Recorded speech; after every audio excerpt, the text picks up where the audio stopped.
മനുഷ്യരാശി വീണ്ടും ഒരു മഹാവിപത്തിന്റെ നിഴലിലാണ്.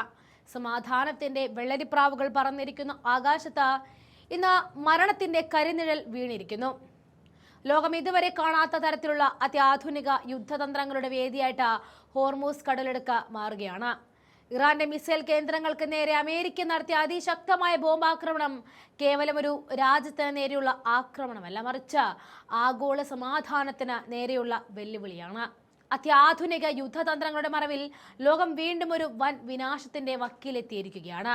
ഹോർമൂസ് കടലിടുക്കിലെ തർക്കങ്ങൾ പരിഹരിക്കുക എന്ന പേരിൽ ഇറാന്റെ മിസൈൽ കേന്ദ്രങ്ങൾക്ക് നേരെ അമേരിക്ക നടത്തിയ അതിശക്തമായ ബോംബാക്രമണം ആഗോളതലത്തിൽ വലിയ ഭീതി വിതയ്ക്കുന്നതാണ്. കേവലം ഒരു സൈനിക നീക്കം എന്നതിലുപരി ഭൂമിയുടെ ആഴങ്ങളിലേക്ക് വരെ മരണം വിതയ്ക്കാൻ ശേഷിയുള്ള ബങ്കർ ബസ്റ്റർ ബോംബുകളുടെ പ്രയോഗം മനുഷ്യരാശിയെ തന്നെ നിശബ്ദമാക്കാൻ പോകുന്നതാണ്. ഏകദേശം 13,000 കിലോഗ്രാമിലധികം ഭാരമുള്ള മാസീവ് ഓർഡിനൻസ് പെനട്രേറ്റർ എന്നറിയപ്പെടുന്ന GBU-57A ഉൾപ്പെടെയുള്ള മാരകായുധങ്ങളാണ് അമേരിക്ക ഈ പോരാട്ടത്തിൽ അഴിച്ചുവിട്ടിരിക്കുന്നത്. പാറക്കെട്ടുകളെ പോലും തകർത്ത് 200 അടി ആഴത്തിലേക്ക് തുളഞ്ഞിറങ്ങുന്ന ഇവയ്ക്ക് മുന്നിൽ ഭൂഗർഭ പരീക്ഷണശാലകളോ ബങ്കറുകളോ സുരക്ഷിതമല്ല. ഇതിനകം തന്നെ ഇറാന്റെ ആണവ കേന്ദ്രങ്ങൾക്ക് നേരെ ഇത്തരം ആയുധങ്ങൾ പ്രയോഗിക്കപ്പെട്ടത് വരാനിരിക്കുന്ന ഒരു വലിയ ദുരന്തത്തിന്റെ സൂചനയായിട്ട് വേണം കാണുവാൻ.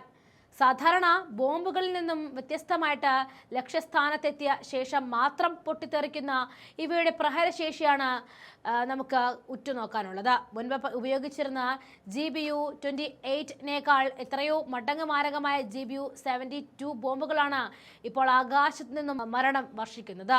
F-15E strike eagle, B-2 spirit stealth ബോംബറുകൾ എന്നിവയിൽ നിന്ന് വിക്ഷേപിക്കുന്ന ഈ ആയുധങ്ങൾ ലക്ഷ്യം കാണുന്നത് വരെ നിശബ്ദമായിട്ട് കാത്തിരിക്കാനുള്ള സാങ്കേതിക വിദ്യ പോലും ഉൾക്കൊള്ളുന്നുണ്ട്.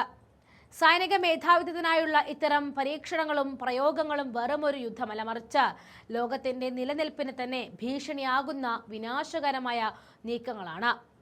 ഓരോ സ്ഫോടനവും തകർക്കുന്നത് കെട്ടിടങ്ങളെയല്ല, മറിച്ച് വരും തലമുറയുടെ സമാധാനപരമായ ജീവിതത്തെ കൂടിയാണ്. അത്യാധുനികമായ ഈ ആയുധങ്ങൾ ഭൂമിയുടെ അഗാധങ്ങളിലേക്ക് തുളഞ്ഞിറങ്ങുമ്പോൾ അവ ബാക്കി വെക്കുന്നത് ഒരിക്കലും നികത്താനാവാത്ത മുറിവുകളും ഭീതിയുമാണ്.